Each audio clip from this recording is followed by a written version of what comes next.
My fiancé humiliated me at our engagement party with cruel jokes about my past then. I exposed his cheating scandal in front of 80 guests. Hi, I'm Olivia Rodriguez. I'm 28 and 3 weeks ago, what was supposed to be the happiest night of my life turned into the most satisfying revenge I've ever witnessed. The empty wedding dress hanging in my closet and the returned engagement ring in my jewelry box say it definitely happened. I'd been with Ethan Bradley for 3 years.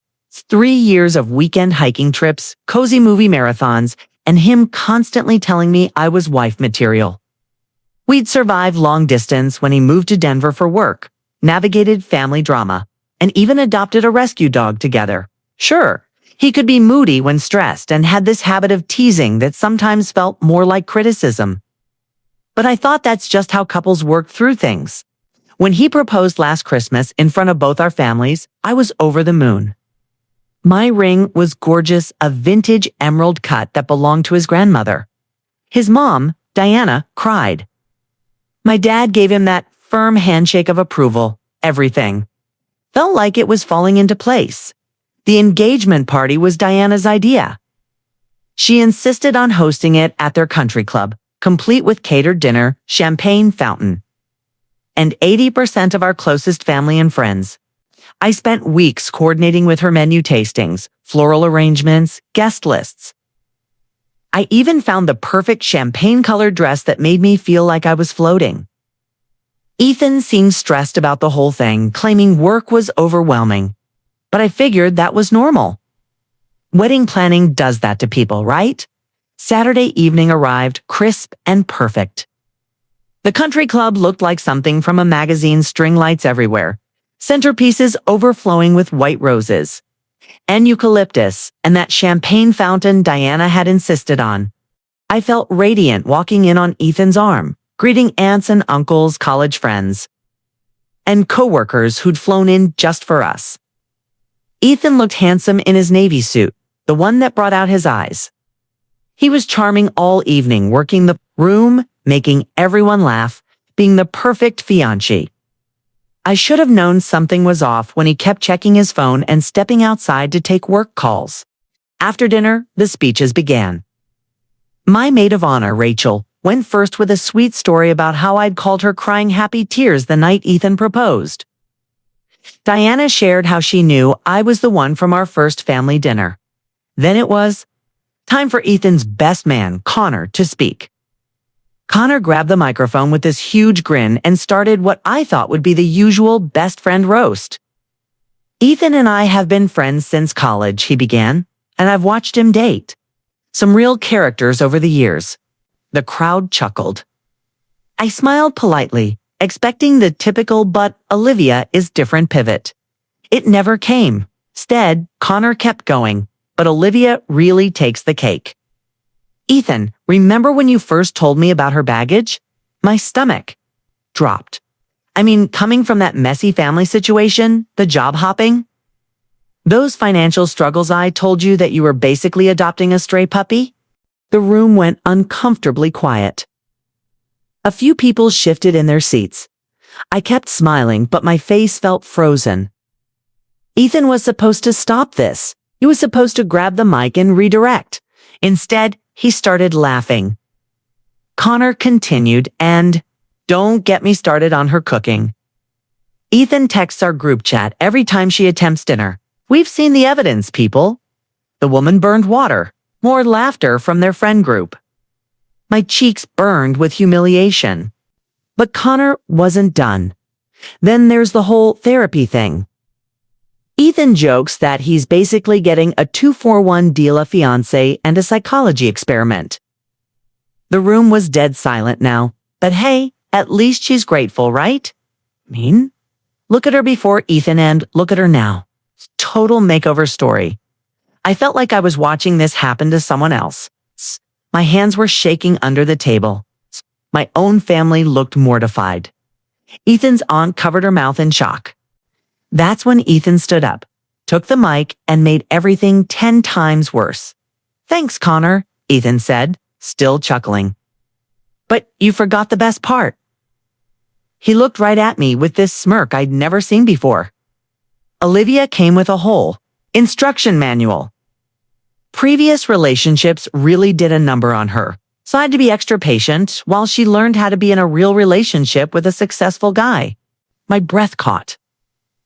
He was talking about my therapy sessions after my emotionally abusive ex. Sessions I'd trusted him with. Private conversations about my healing process that he was now serving up as entertainment. But the payoff is worth it, he continued, raising his glass. Sometimes you have to rescue someone to appreciate what you have. Here's to upgrading each other, though, let's be honest. I did most of the upgrading here. The room erupted in scattered, uncomfortable applause. I sat there, smile still plastered on my face, dying inside. My mom looked like she wanted to crawl under the table. Rachel was staring at Ethan like she'd never seen him before. I excused myself to the bathroom, hands trembling as I locked the stall door behind me. That's when I heard Ethan's phone buzzing on the sink counter. He'd left it behind when he went to mingle after his speech, and that's when everything changed. The screen was lit up with notifications, text after text from someone named S. My heart hammered as I read the preview messages, counting down until this charade is over and we can be together. Can't wait to celebrate properly tomorrow night. She has no idea what's coming. My hands moved before my brain could catch up. I unlocked his phone. He'd never changed his passcode from my birthday. Ironically enough, the message thread with S went back months. Months of I love yous, intimate photos, and detailed plans about their future together. Apparently, Ethan had been having an affair with his coworker Sophia for 8 months. The same Sophia who'd been helping plan our engagement party. The same Sophia who was sitting at table 4 smiling at me like we were friends. But it got worse.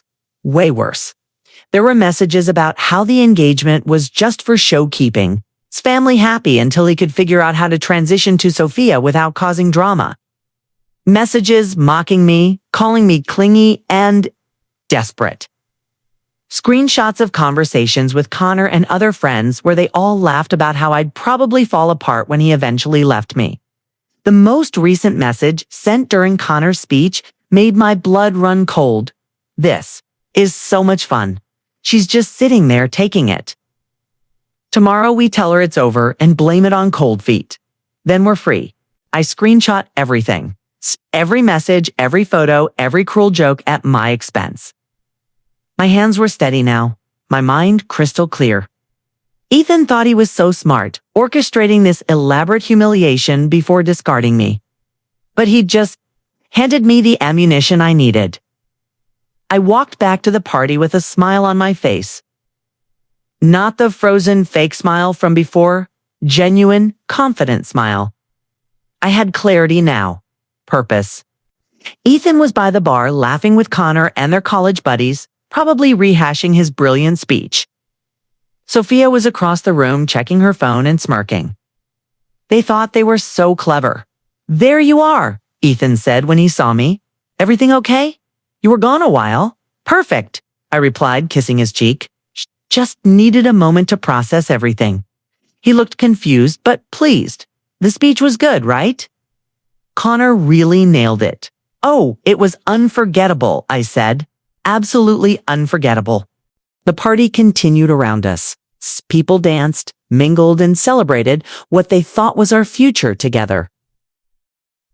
I played the perfect fiancé, thanking guests, posing for photos, laughing at jokes. All while mentally preparing for what came. Next, Rachel pulled me aside during a slow song. Live, are you okay? That speech was horrible. I can't believe Ethan just stood there. I squeezed her hand. I'm more than okay. Just trust me on this one. At 10 p.m., the DJ announced the final dance for the engaged couple. Ethan took my hand, spinning me onto the dance floor as all of me played through the speakers. He held me close, whispering about how perfect the night had been, how excited he was for our future. This is just the beginning, he murmured in my ear. He had no idea how right he was. As the song ended, I didn't step away from the dance floor. Instead, I signaled to the DJ, who handed me the microphone. The room quieted, thinking I was going to give a thank you speech. "Good evening, everyone," I began, my voice steady and clear. "Thank you all so much for being here tonight to celebrate what we thought was the beginning of Ethan and my life together." Polite applause. Ethan looked confused, but was still smiling. I have to say, Connor's speech earlier was incredibly illuminating. Really opened my eyes to some things I hadn't seen clearly before. Connor shifted uncomfortably. Ethan's smile faltered slightly. But I think there are a few more details about our relationship that deserve to be shared in the spirit of complete honesty. I pulled out Ethan's phone, which I'd been holding all evening. "Ethan, you left this in the bathroom earlier. Couldn't help but notice you had some messages." His face went white. The color drained so fast, I thought he might pass out. Sophia actually turned toward table for where Sophia was sitting. She looked like she'd been hit by a truck. "Sophia, would you like to stand up? I think everyone should know about your involvement in our relationship." The room was deadly, silent. You could hear people's breathing.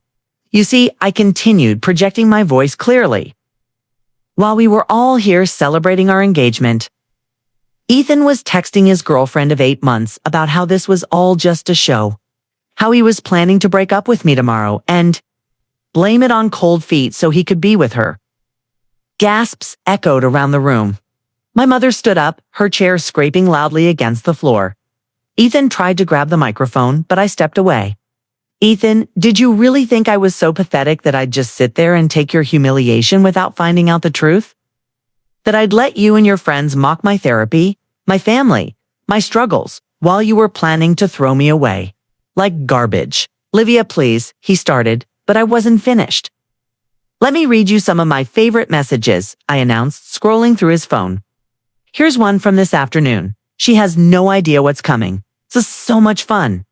Ethan lunged for the phone again, but Connor, who apparently had some shred of decency, actually held him back. "Oh, and here's another good one. She's so clingy and desperate. Can't wait to be done with this whole charade." His father stood up abruptly, his face red with anger, but not at me. Diana covered her face with her hands. "But my personal favorite," I continued, "is this one from last week. The engagement party will be perfect. Make her feel special one last time. Then we're free to be together." I looked directly at Sophia, who was crying now. "Sophia, I have to ask, did you know about Connor's speech tonight? Were you part of planning that humiliation too? Or were you just excited about celebrating my public breakdown?" She couldn't even look at me. I turned back to the crowd, most of whom were on their feet now, shocked and horrified. I want everyone to know that I don't blame myself for not seeing this coming.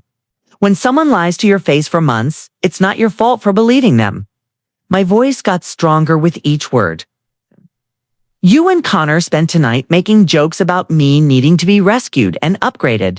But the truth is, I'm the one who deserves better. I deserve someone who doesn't mock my healing process, my family, or my worth behind my back while planning to betray me." I slipped the engagement ring off my finger and set it on the nearest table. This engagement is over, not because of cold feet, but because I have too much self-respect to marry someone who thinks so little of me. The room exploded. Ethan's family surrounded him, demanding explanations. My family rushed to my side. Sophia bolted for the exit with several guests shouting after her. Ethan finally found his voice. "Olivia, you're misunderstanding everything.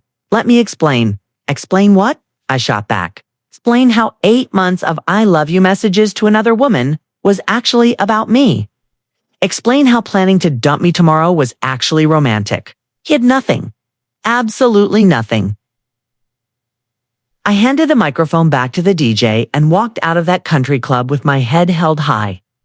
Rachel and my sister flanked me on either side, but I didn't need the support. I felt stronger than I had in months. My phone exploded with messages over the next few days. Supportive texts from friends, apologies from Ethan's family members who'd been horrified by the whole thing.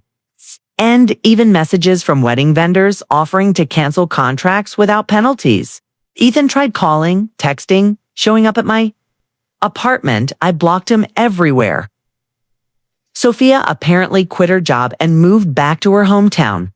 Connor, to his credit, sent me a long apology letter admitting he'd known about the affair and felt sick about the speech.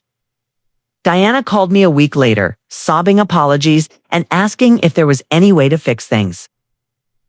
I told her I appreciated her kindness over the years, but that her son had made his choices. I raised him better than this, she whispered. Hey, I'm so ashamed. That's not your burden to carry, I told her. But thank you for always treating me like family. 3 weeks later, I'm not crying anymore. I'm not devastated or broken.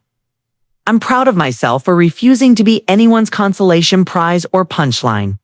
Ethan thought he could humiliate me publicly and then discard me privately. He thought I was so damaged and desperate that I'd accept anything. But the only thing I'm grateful for is learning his true character before legally binding myself to it. I kept the screenshots. By the way, not for revenge, I'm done with that chapter. But as a reminder that my intuition was right all along. Those little comments, the phone calls, the distance, it was all real. If someone ever tries to make you feel like you should be grateful they're with you, remember this? You don't need anyone's permission to know your worth. You don't need to accept cruelty disguised as humor. And you definitely don't need to smile politely while someone destroys your character for entertainment. Ethan learned that humiliating someone publicly works both ways. The only difference is that my truth was actually true. Some people think they can rewrite history to make themselves look better. But screenshots don't lie, and neither do actions. I walked away from that engagement party knowing I deserved better.